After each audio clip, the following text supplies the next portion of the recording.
and I don't know how we do it. I just don't know how we do it. 9 episodes now, Pat Keene. I can't believe we got here. You know, like 99% of episodes are done after what? Episode 5? Or podcasts are done after 5 or something. So we're already in the top 1%, man. We are. We're looking at double digits next week. We might have, oh man, I might get a stripper or something on here next week. Right on. But speaking of podcasts, we have a very special guest today. From the Sports Gambling Podcast, stand-up comedian Sean Green is in the building, everybody. Yeah. Let's go. Welcome, Sean. Thanks for having me in the virtual building. Hanging out here on the StreamYard. Just absolutely chatting it up. What's up, dudes? I thought you were going to say, speaking of strippers, here's Sean. You know, strippers get paid a little bit more, but similar kind of grind. Yeah. Stand-up comedy and podcasting. I'm sure they gamble. Yeah. Oh yeah. I mean, strippers out in Vegas, I'm sure love. Well, I know because I was out there for the Super Bowl. Like they love stuff like Super Bowl, March Madness, where it's just a bunch of dudes come in and they got to get some activity, so they love it. I went out there for March Madness 2021. It was like right sort of in the middle of pandemic, but kind of pandemic was over.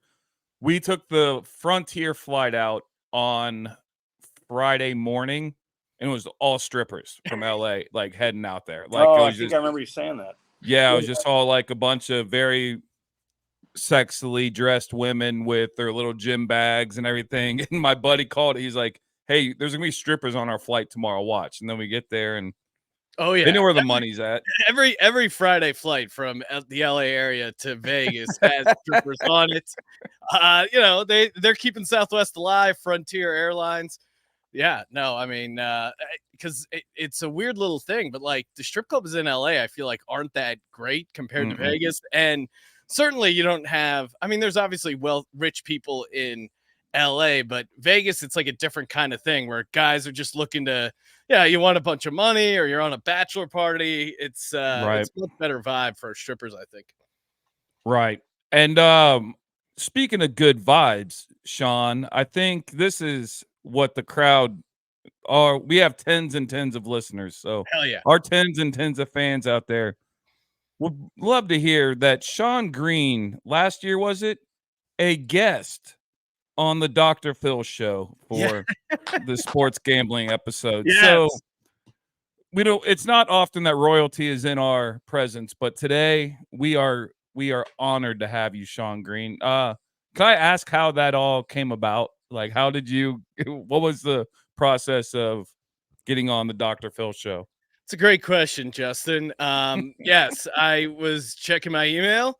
Email came in from a guy who said he was a segment producer for Dr. Phil, said he was a listener to the show, wanted to know if we would come on and if I was willing to come on and talk sports gambling with Dr. Phil. I kind of knew, but I knew it wasn't going to just be like, hey, who do you like this week? But it was pretty funny. Just, like I didn't come on until the third segment, and the first two segments were just like, I had it all. I had a great life. And then I found sports gambling and it ruined everything. And I was driving to the casino and crashed my car. I was out of control. And, they're like, it ruined my life. And coming up next, the guy who says sports gambling's good, Sean Green. And I'm like, oh, hey, Dr. Phil. Yeah, I love gambling, actually. I don't know what these guys, what their problem is. They should be listening to the podcast. I mean, it was very weird. One, I was actually at a casino in Vegas appearing via Skype because we were out taping our podcast in a Vegas casino. So that was a funny intro. Dr. Phil's like, he's calling in from a casino. Just very different from like the psychologists or the guys who are addicted to gambling. And the one guy, I swear to God, he was an actor because just like the way he was describing sports gambling, it's like, I love bets. I keep bets and it's so much fun, bets. And like just the way he was talking, you could tell he was just some sort of like actor guy who was like playing it up. There was one dude who was like a hardcore, like old school Italian. I'm like, all right, that guy was actually a gambler, but Yeah. the other guy was clearly just some sort of like LA actor looking to get like a credit. Yeah. But yeah, no, I mean, it all. Dr. Phil was actually like, let me say my piece for a lot of it. He was very complimentary on the podcast, which was nice. And yeah, but I was trying to like cut in to like interject. And since I was on Skype, like they wouldn't turn my audio up. But they would do like these wide shots, and you could see me like trying to butt in and counter some of these like anti-gambling sentiment. But they wouldn't let me on. So either way though, it was pretty fun. And did you share with them your big winning a few years back? Like, oh yeah. I told them I'm like, hey, I won 200 grand playing DraftKings. And Dr. Phil was super impressed with that, which was cool. And yeah, no, it was a very funny experience. And we did like a watch party when it aired with the listeners of the show. So that was a lot of fun. Like getting to like rewatch the episode with the audience was really fun. So yeah, no, it ended up being yeah, I mean, I don't know. I'm down to show up on any talk show, honestly. So Dr. Phil, yeah, sure, why not? Amazing. I think one of my favorite things, like I've been on your podcast quite a few times, but one of my favorite things is you guys, it seems like you have a podcast, like you had the UFL on the other night, and I was like, this is absolutely incredible. Like I'm gonna start watching UFL this week. I got to pick my team, and because of you guys, like I'm gonna watch your next UFL episode, and then that's gonna tell me which UFL team I'm gonna cheer for, and I'll probably have the jersey within 2 weeks. I'm sure it's crazy. Like started off on a crazy heater for the UFL. I picked, so there's only 4 games a week. I picked all 4 games and the over under right. I went 8-0 on the first week. Second week I went 5-2 and 5. No, sorry. Yeah, it was 6-1-1, picking all the games, sides and totals. Like I don't know. I'm dialed in on this league. The spring leagues, actually, that's the thing. Like you can, the NFL is the hardest because everyone bets the NFL. There's a ton of money being bet on the NFL. right. But like, no one gives a shit about the UFL. So you can actually, like, you really, Justin, like, you have to like DM players in the league and be like, "Are you starting next week?" Because no one like puts out rosters. It's really funny. So, the entertainment values there, and then again, it's football still. So, throw in $50 on a game and you're killing a Saturday afternoon. It could be worse. Right. Is Cardell Jones in the UFL? It's a great question. I'll have to DM him. I don't know off the top of my head. I don't, if he is, he's not starting. I don't think. Damn it. All right. He did have a little bit of last he played for was the Massachusetts Pirates. I'm looking it up. He was in the CFL in 2022 for the Edmonton Elks, but he did DC Defenders in 2020. So that was like it's no one cares, but it was there was the XFL and the USFL. There were these competing spring football leagues. Pandemic happened, and now they've since combined into one league, the UFL, which they started this year. So I have arguably the best Cardell Jones card collection. Oh, really? And yeah. And I just found this one next to me at my desk. His official XFL card. Oh, right there. DC Defenders, baby. Yeah. Wow. So, well, autograph Cardell Jones. Oh, I got a ton of. He started 2 games in college. I mean, he started that like Big Ten championship and then the Final Four, or did he even? He won the national championship. Right. But he only started 3rd string, right? Somebody got injured. Yeah, because Braxton Miller got hurt, and then JT Barrett got hurt in the Big Ten championship. It was in the Big Ten. So Cardell came and played in the final 2 playoff games, and Ohio State won the very first the college football playoffs. Yeah, they pounded 2 teams, right? They pounded Bama and then Oregon. Yeah, Oregon. Yeah. I'm sure you've discussed this, but worth repeating. I don't know if it's real or whatever, but the Cardale Jones visits the kid in hospital to play video games. Do It's you know that story? 100% real. Yeah. Yeah. He beat him 91-35, and then he quote tweets the story and says, "I actually beat him 98-35. Had 91 with a minute 30 left in the fourth." How do you not love that guy? Yeah. And then I didn't come to Ohio State to play school. Like, Yeah, I was I like, mean, great lines. yeah. Beautiful. I have a friend back in Ohio who works for Nationwide, and one of her coworkers is really good friends with him, and he came over to her house to watch one of the Ohio State games this year, and it was really cool. He took pictures with because all the kids were in the backyard playing football. He went into the back, went throwing playing catch with them. And he was pretty much hanging out with the kids more than he was like the party. Like just I guess he's like super cool and was like, Oh, it seems like a good dude. yeah. So I mean, you got it. I mean, if you're a true dick, you're not writing those tweets. Like that come like No, you got to have some sense of humor. Or maybe he was just hanging out, throwing the football with the kids because he enjoys dominating children yeah. in sports, video games, whatever it is. Hot route. So, all right, fellas. Well, let's get it going. Wait, actually, Sean, since you're on here, I didn't put this in the rundown, but this week in sports history, as in this week, you are the one to ask, like, what's going on? Who's the NFL player in trouble for gambling now? Isn't there a new one? And they're saying this one might be worse than the other ones. Like this one could be like career ending. Let's see. NFL player gambling. I haven't heard of any. I've heard a lot of recent, like there's chatter that there's going to be some NFL players suspended for gambling stuff, but they haven't released it yet.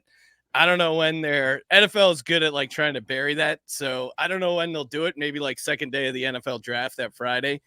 Got it. The Shohei Ohtani story is big.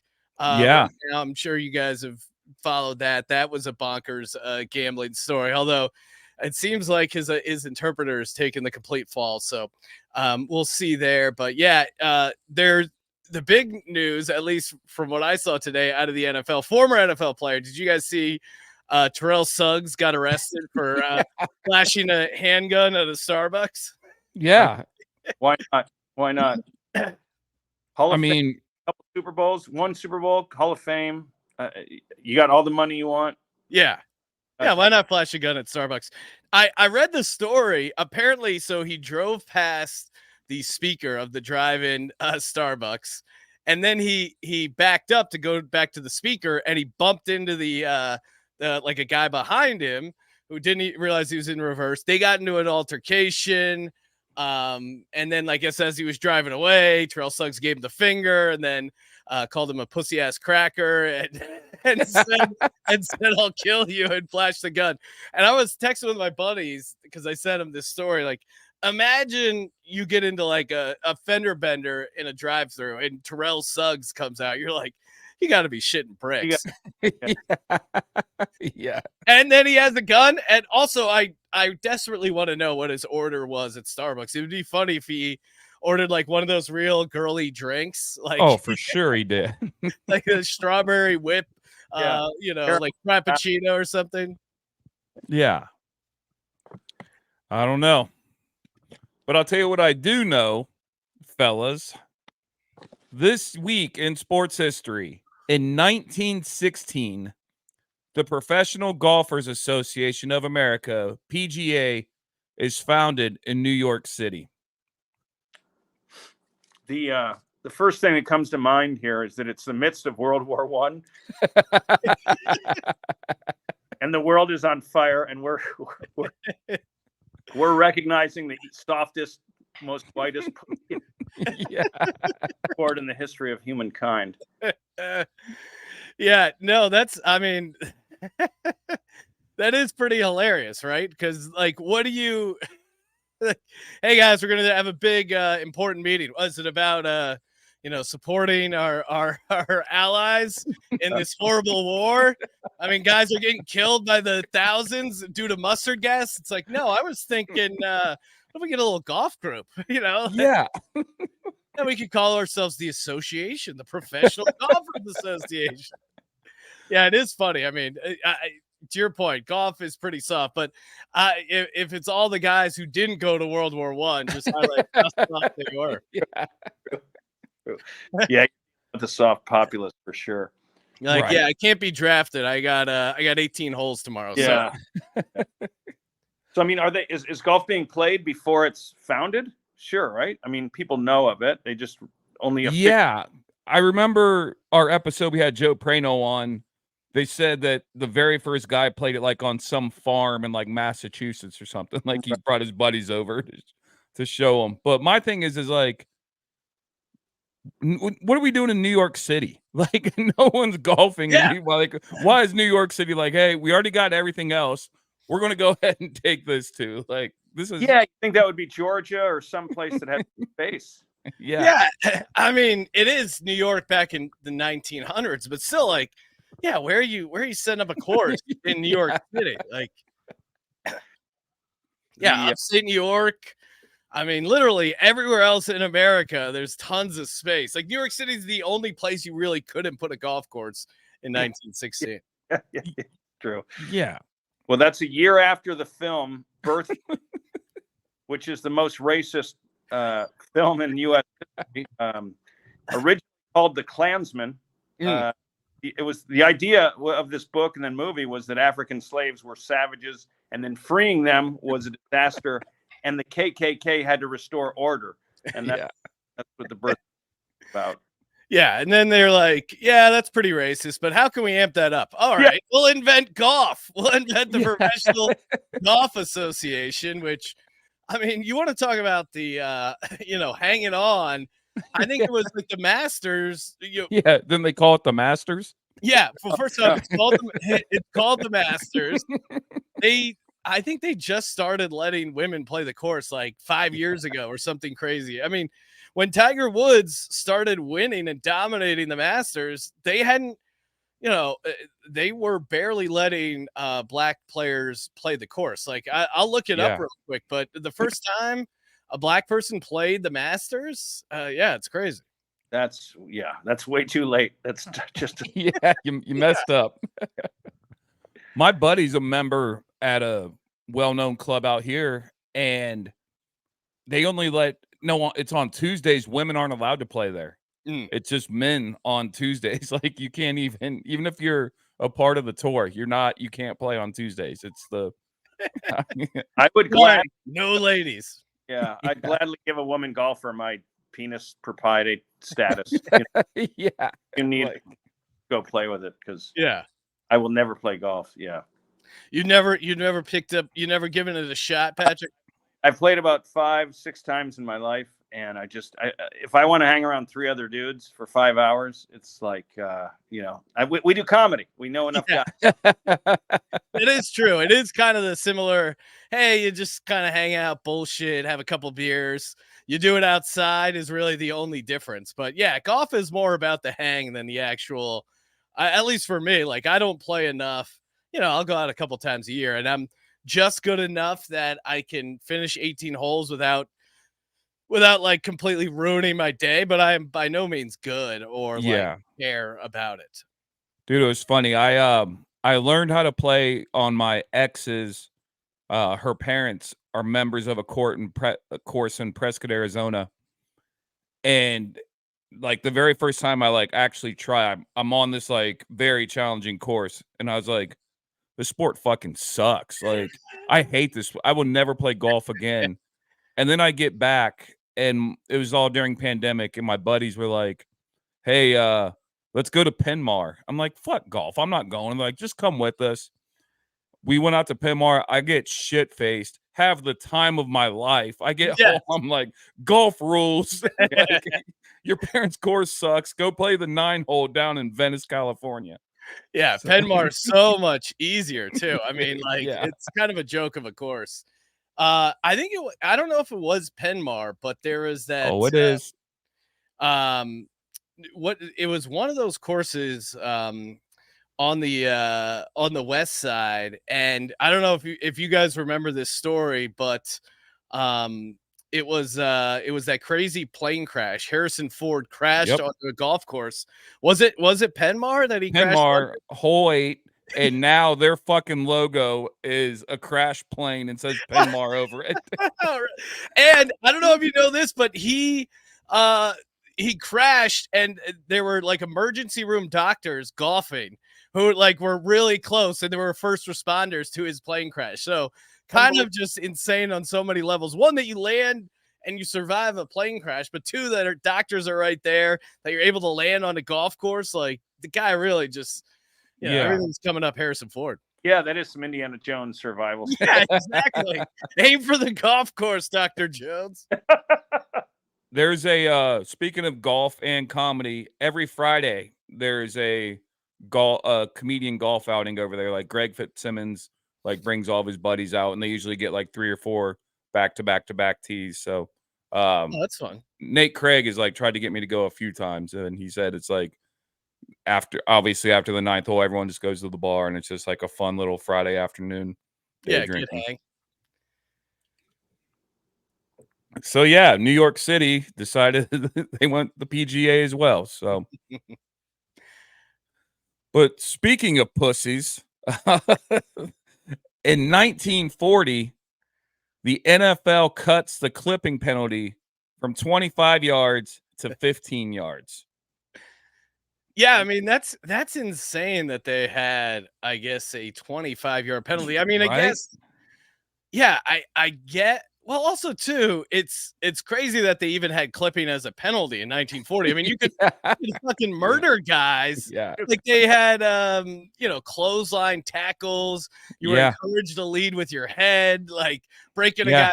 I mean, we got the in our office here, we have a photo of Chuck Bednarik where he like just destroyed Frank Gifford, and they like brought him out on a cart, and like people at halftime thought Frank Gifford was dead.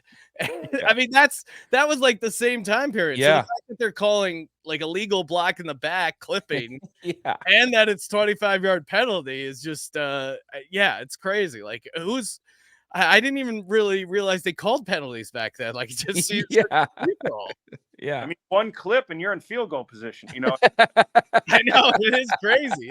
I wonder, is it like now today where guys try and draw the pass interference? Was there guys trying to draw the clipping penalty? For sure. It's bonkers to think of, but 25 yards is crazy. God, it's not. I can't imagine there was like high-powered offenses either. Yeah.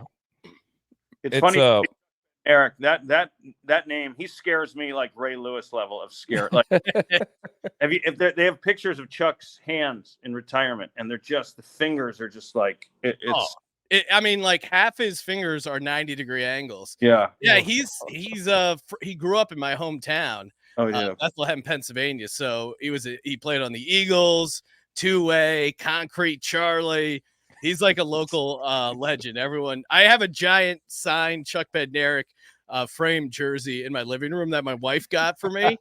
And I'm so glad she didn't like scroll down to some of the more non-progressive things Chuck Bednarik did later on in his life, and she just found the autographed jersey and moved on because it looks awesome. It's framed. But yeah, Chuck, not like a super progressive guy when it came to some player issues later on. No, there are clips of him talking about the NFL is full of pussies. I wouldn't go to a game. You send a limo to pick me up. Oh yeah.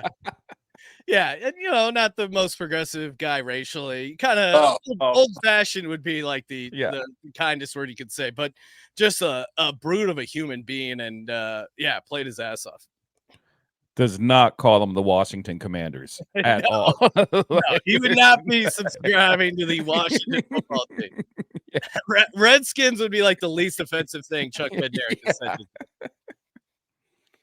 But yeah, that is funny. I didn't even think about that. That just one clipping call could just put you in field goal range. Like. And if you're prone to clip, you're stoked. You're like, oh great, I'm only going to get fined or penalized. Yeah.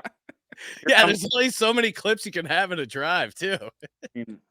I want to know what happened. Like there had to have been like multiple games that just kept getting determined by clipping calls, and they're like, all right, we gotta fix this shit. That's too many yards. Jesus. Yeah, I mean, you watch those 35 old yards. NFL films, there's never the idea of them calling penalties to me is like foreign, like it just doesn't like who's calling holding in like 1940. I just can't imagine it. Yeah. Well, I got to And think yet, all these penalties. I think were probably holding at the time was probably 20 yards too. I mean, all the penalties were scaled back or just clipping. I don't know. yeah. I think just like it just had clipping Okay. on there. So Wow. Yeah, and I mean, as far as the year too, I don't know what time in 1940 they did it, but again, this is like running. Let's see when they if they have the actual day of the year, but this is the same time where like Hitler's invading France, yeah. and we're like, Yeah. all right, we gotta figure things out domestically before we get involved in this World War II. First off, clipping. Just funny to think of the priorities. Yeah. Those are tough dudes. I mean, because you watch football from the 70s, like those Steelers Raiders games, and I'm like, this is ridiculous. It's 5 seconds after the quarterback throws the ball, yeah. and so you can imagine 30 years before that. Ugh. Yeah, the idea of any penalties being called in that genre is crazy. Yeah. Jim McMahon took a WWF body slam like 30 seconds after he passed the ball. He's probably like, oh, thank God that play's over. Yeah. And the guy comes behind him.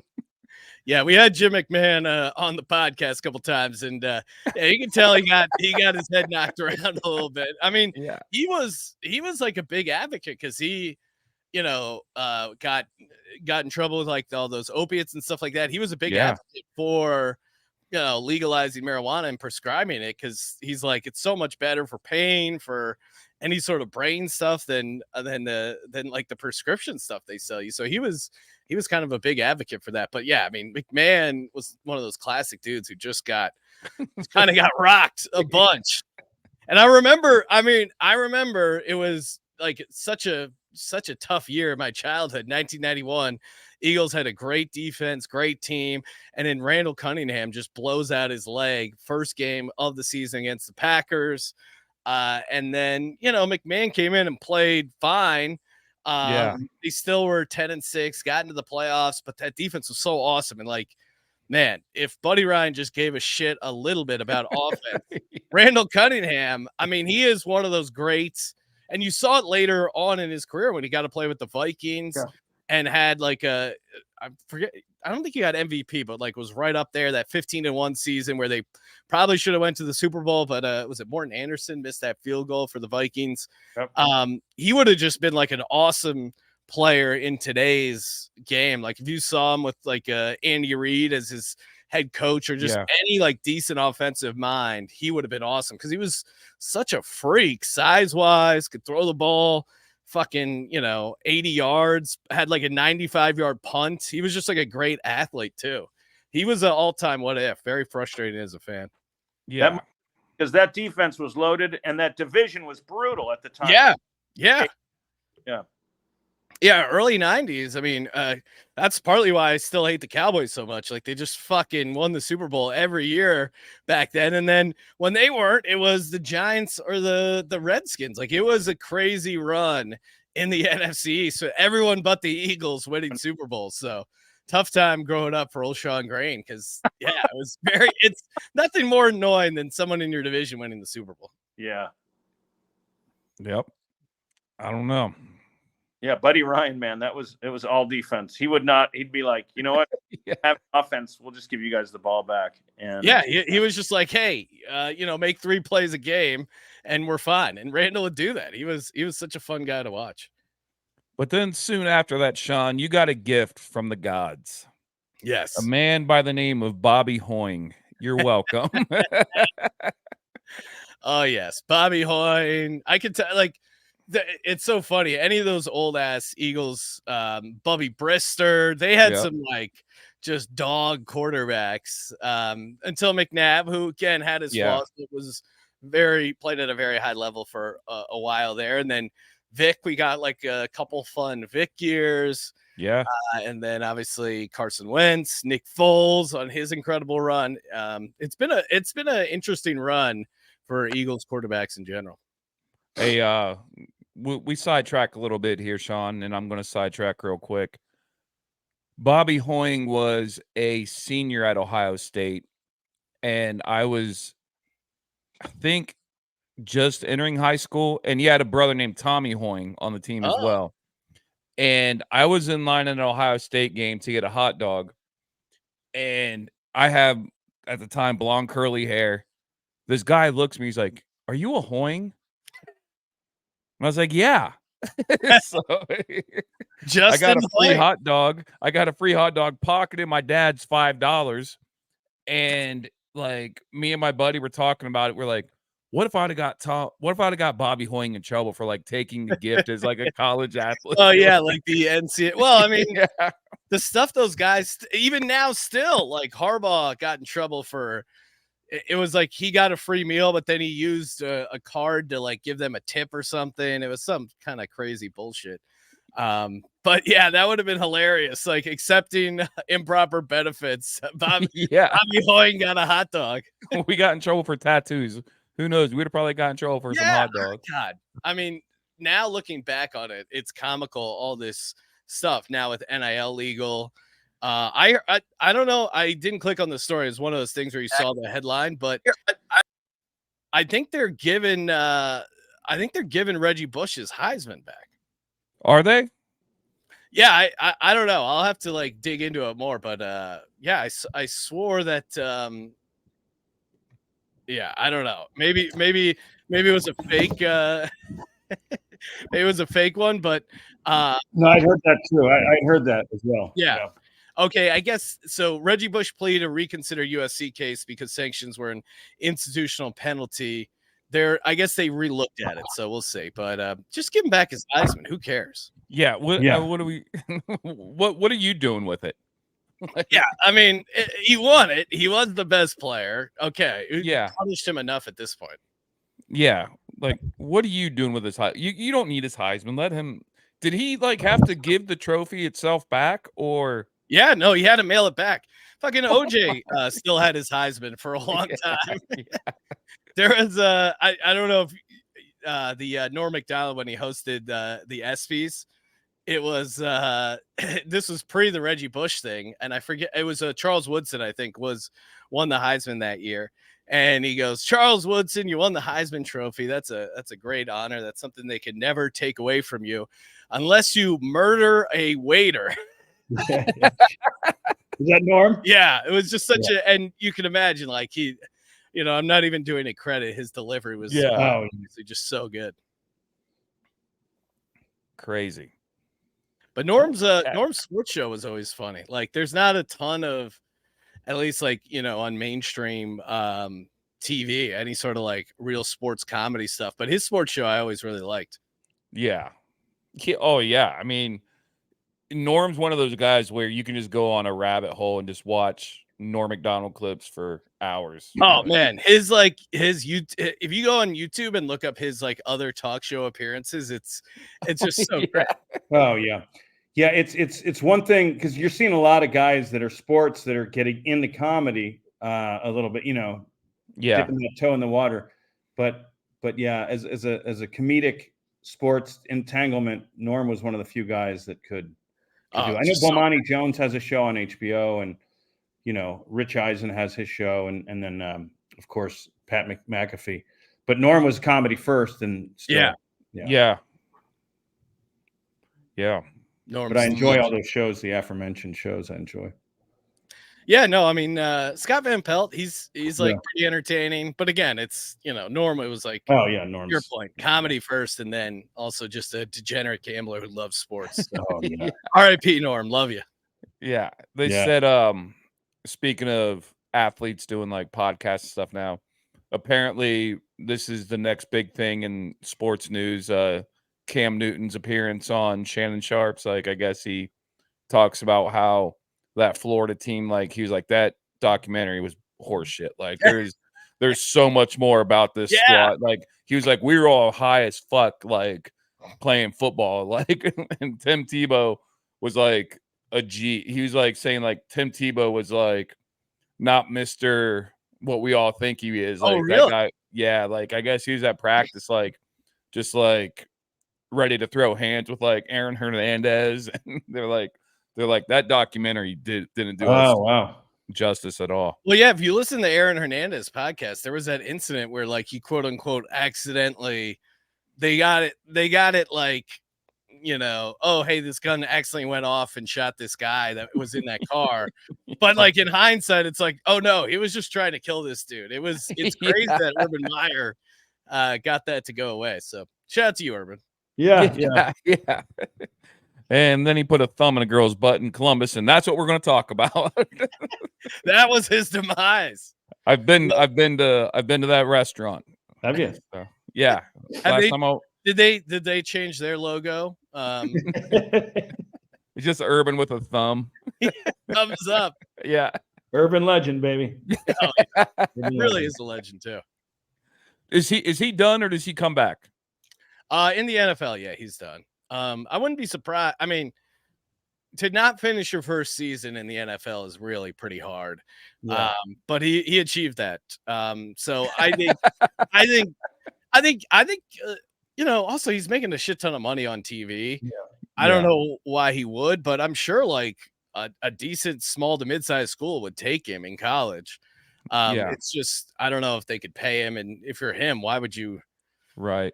I don't know, unless he's really got that fire in the belly to coach it up again. If I'm him, I'm just cashing checks in TV. Yeah, he did always like Gruden. Both of them always wanted to coach at Notre Dame. Yeah, and in 1976, Lou Holtz didn't even get through his season with the Jets. So, So maybe I don't know. Maybe Urban Meyer comes back late if this guy doesn't work. The current guy, I don't know. I don't really see Notre Dame being at the top again. I just don't think they can compete athletically. Yeah. It's tough with the NIL and transfer portal for teams like Notre Dame, but we'll see. I mean, they also have a shit ton of money, so you know. Yep. But if you're gonna keep up the academic standards, it always limits your pool. Yeah. But yeah, I don't know. They're always like decent, you know, like they're not horrible. It's just, and who knows? Honestly, now with the 16-team playoff, a team like Notre Dame gets in and then randomly gets hot. Yeah. Maybe a little better chance than previous years where it's just like those dominant 4 teams and Notre Dame would just get their ass kicked. So and Saban's gone, so that opens it up. Yeah, no, seriously. And who knows what the SEC is going to look like? Big Ten's going to be bonkers now, so yeah, it could open up for them. I have never been this excited about a college football season as an Ohio State fan. Like, I don't know what. You guys are sitting pretty. I have no clue what happened, because in the beginning of the transfer portal, everyone left. Our starting quarterback left. Like, I was like, oh man, what is Ryan Day doing? Like, why is everyone leaving Ohio State? And now it's like every day I turn the TV on, it's like somebody new. Like, we have a quarterback battle because of the transfer portal. Like, but that's what everyone's saying, though. They're like, if Ryan Day, obviously the Michigan game, that'll get you fired. Like, got John Cooper fired. Yeah. But if he doesn't win the national championship this year, it's like national championship or bust now. Like, with this roster Ohio State has. But once again, they'll do well. I think they beat Michigan this year, but whatever. I think that's the reason Harbaugh bounced. And I mean, he wants to come out here and enjoy sunshine and everything else. I'm sure. Live in a van down by the ocean, dude. I'll tell you, you guys said it, and I'll tell you, as 3 comics that are up and comer, just scrapping. Can you imagine coming to LA for, not that it's his first time out here, he played for the Chargers, Southern Cal, but to come out here with a huge salary and become as a superstar? Like, the 3 of us had to come as no names, and work our asses off, and we're superstars now. But imagine, coming here and taking salary. You see LA like a whole different way. Oh yeah. And no, he's a funny character too. Like, he was having a garage sale when he left Michigan. I don't know if you saw those. There were like photos on Reddit of people like buying shit from his garage sale. It was funny.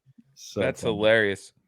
He gets a visit from the Bengals next season, and me and Pat have talked about. I don't know if you knew this, but when I was living in Arizona, me, Pat, and a bunch of other degenerates went to the Cardinals game dressed up as Catholic Cardinals. Oh, really? I missed that. Yeah. We got the outfits right here in this closet. There's 5 of us.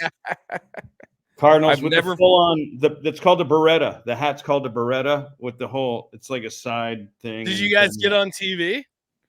We got on the Jumbotron. I don't know that we got on TV, but we got on they kept they were trying to avoid. Oh, they were trying, like, at first they were like, no, we don't know if this is offensive or not. But man, I've never felt like more of a celebrity in my life. Like, dude, we took well over 100 pictures. Like, it was just like, we'd walk like 5 steps. Somebody else would come in and like, hey, can I grab a picture? And like halfway through, I'm like, dude, I don't know if I'm going to enjoy this game. Right. It's work. It's work. You can't be wasted. You know, you can be a little drunk. You got to respect the cloth. Yeah. You got to respect the cloth. But dude, I don't know if you saw the video, Justin. Some a Mexican guy took a video and he was like, he made a little video. He's like, Los Cardinales, and he like threw us in it and stuff. Really? It was going around Phoenix a little bit. I don't know where it's at. Oh, that's great. But they got the joke more than some of the white fans were just like, what are you guys doing? And do you remember we told those one people, because they were playing the Seahawks, and some girls like, what are you guys doing? And we were like, we're dressed as Seahawks. And she's like, oh, okay. Yeah. But this year when the Bengals come out here, there's talks that perhaps we go as dressed up as the staff of WKRP. Oh, I like that. Deep pull. Deep pull. So I don't think we'll get recognized as much. No, but I think people that do recognize it will love it. So yeah, you need like a maybe a little on the nose, but like a mic with like the little flag that says WKRP or something like that. Yeah, a little, or maybe like a polo that says WKRP. Just you might, give them a little hint on it, because it might be tough to track otherwise. But I like that. It's a deep pull. I mean, you could have, you dress up as like a tiger or something lame. It's kind of right on the nose. But WKRP would be great. Yeah. But going back to Harbaugh, like, I'm intrigued this season what is going to be in with the Chargers, because it seems like it was always the away team's home game. Yeah. Like, it was, so I think like all my friends that are Chargers fans are like on fire for this upcoming season. Like, I know people that are already trying to get the Justin Herbert MVP, like trying to find a book that gives it to him right now, because how much Harbaugh loves his MVPs. And so, yeah, no, it's going to be interesting because they got rid of their old receivers. So what are they going to do with that? Everyone thinks they're going to draft a receiver, but then they bring in Greg Roman, who loves running the ball. But it gives the Chargers credibility. Like, they've just kind of been a joke franchise, kind of a joke franchise in San Diego. And then they moved to LA and they're like the redheaded stepchild at SoFi. Nobody, I mean, Rams fans, there's some in LA, but like nobody really gives a shit about the Chargers. But now I think with Harbaugh, it's like instant credibility. He's like a legit football guy. Gonna make the team interesting. We'll see what he does with the offense, what they do in the draft. Definitely like a very interesting team going into this season. Right. All right. So Herbert is, he's battle tested. He's ready to go. He's ready to be great. Yeah, I mean, in a good system, he might be really strong. So we'll see. As somebody that works in the sports memorabilia and trading cards and everything, it's crazy right now. His stuff is down so much. And if it's like the stock market, like, it's like buy on Herbert. Like, I'm looking at like autograph rookie cards right now. Like, I need to get, like, while they're this low, it's like, why not? Yeah. Because I mean, it's not going to get any real. I can't imagine it gets any lower. No. And then massive upside if it works with Harbaugh. So we'll see. Absolutely. So it's 44 minutes in. I know Sean has to go somewhere. So our next story was about the NHL strike ending after 10 days. But like, this is America. We don't care about hockey, so we're going to skip that. If you're the NHL, you got to get to the table quick. Yeah. Like, people didn't even know you guys were on a strike. They're like, what's the NHL? Is that something made in New York City too? Like, what's going on there? New York City. Yeah. So, and then in 1969, Simon and Garfunkel released the song "Boxer" this week. So that, we're going to try and talk about more songs about sports, but we're not going to, because this is the fun part of the show that I've been looking forward to.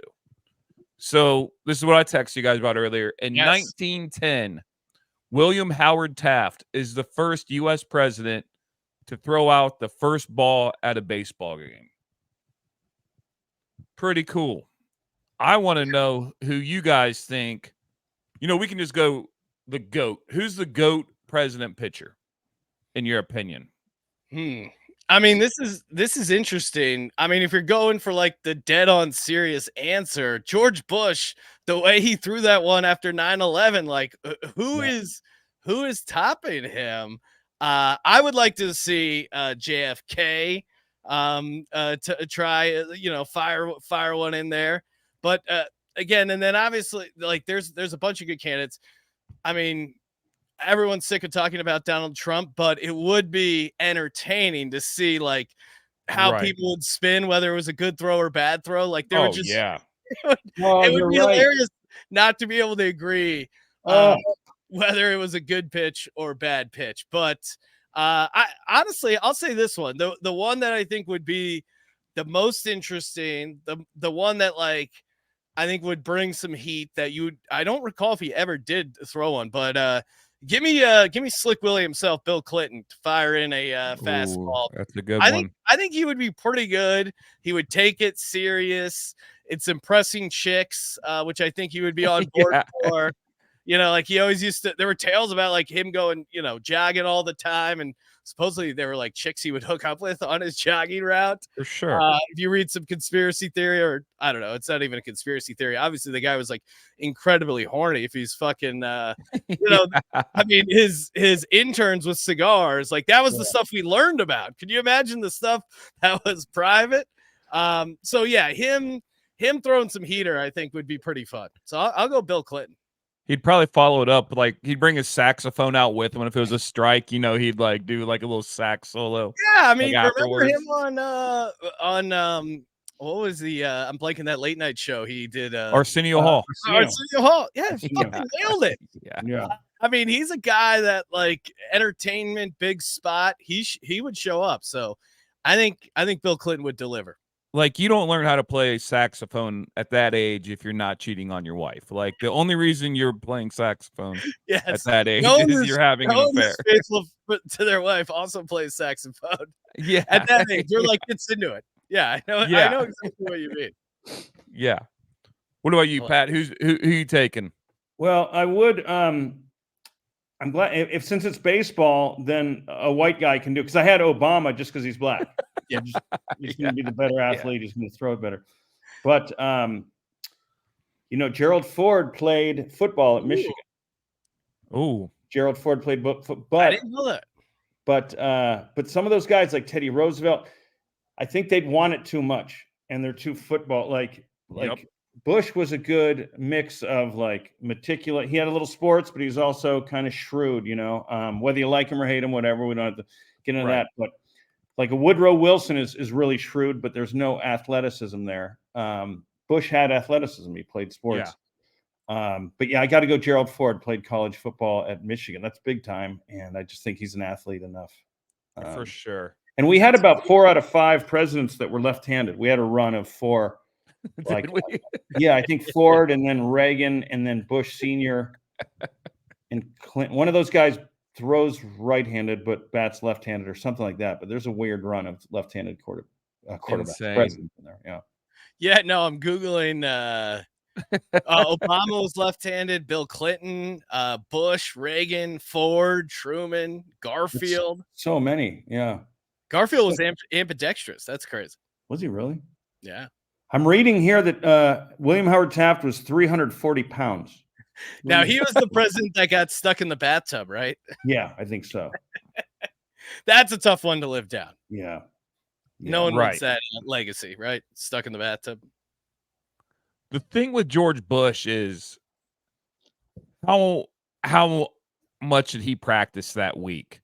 Because you knew they were like, hey, man, this country's been through a lot this week. We can't have you coming and just It was an inside job just for him to show off his pitching ability. That was the long con. He's like, all right, how can I get invited to throw out the first pitch at Yankee Stadium? I know. Well, first off, I'll help mastermind 9/11 from the inside, and then I will. Yeah, the long con. I'm sure he practiced a ton.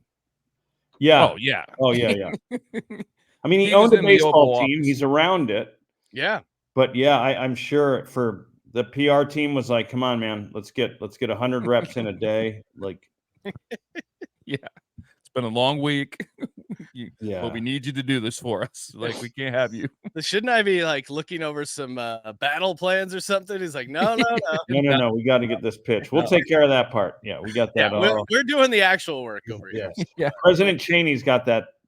Yeah. Another thing I was wondering after I saw this was, is this the first election where neither candidate can throw the ball over the home plate? Oh, that's a great question. That's a great, dude. That's a great tweet or a bit. I mean, that's really good. Yeah, I don't think you could. Biden at one time could, but I don't think Trump. I just don't see that guy doing anything athletic. Like, Patrick, you're saying Biden isn't in peak physical and mental condition? Yeah, I mean, it might go the wrong way. It might. He'd be like, "What's this?" His trouble walking downstairs. A pitching mound would be dangerous. Trump, I mean, yeah, I guess Trump does golf. Now he cheats a ton, but he at least has some sort of hand-eye coordination. But yeah, I don't know if we'd have to modify. It would have to be those two, like putting the ball on a tee. Like, instead of the pitch, just put it on a tee. And it's like, okay, that's good. But I'll take it one further. The visual of Trump in a baseball uniform. Yeah. But if we figure out a way to get Bobby Kennedy in office, oh, look, that dude's ripped as hell. Yeah. He might be the first president to go to batting practice and just go yard before the game. He could get some, he could get like a rehab stint for the Nashville Smokies. He could play some single A ball. You get one of those. You always hear those stories of this 50-year-old guy, had his childhood dream of playing professional baseball, and it's for some small minor league team. Like Kennedy seems like ripped as hell. So yeah, he could play for the Baltimore Barons. They let anyone on that team. Michael Jordan joke right there, folks. Oh yes, love it. Jordan, where he just randomly decided to get into baseball. That was totally what happened there. Yeah. Speaking of gambling. Yeah. I mean, come on. What's going on here? You need to get him on your podcast. Oh, yes. And Michael Jordan, you're officially invited. Yeah. He's watching. Yeah. I mean, he loved gambling. Shout out to Jordan. I mean, there were some great gambling stories. We had Frank Bukowski, I think it was, or I'm blanking on his name. He was a guy who played Frank something. I think he played for the Bucks. He was teammates with Barkley at one point, and we had him on our show doing an interview, and he was just telling some crazy gambling stories where he was hanging out. They introduced him to some of the guys that were gambling, and it was Jordan, Allen Iverson, and it was at the LA All-Star game, and they had been playing cards from the night before, and it's just crazy stories. Oh, I bet. Yeah, these guys are nuts. Yeah. So we did it, guys. We hell yeah. We got through this week in sports history. Sean Green, where can people find you?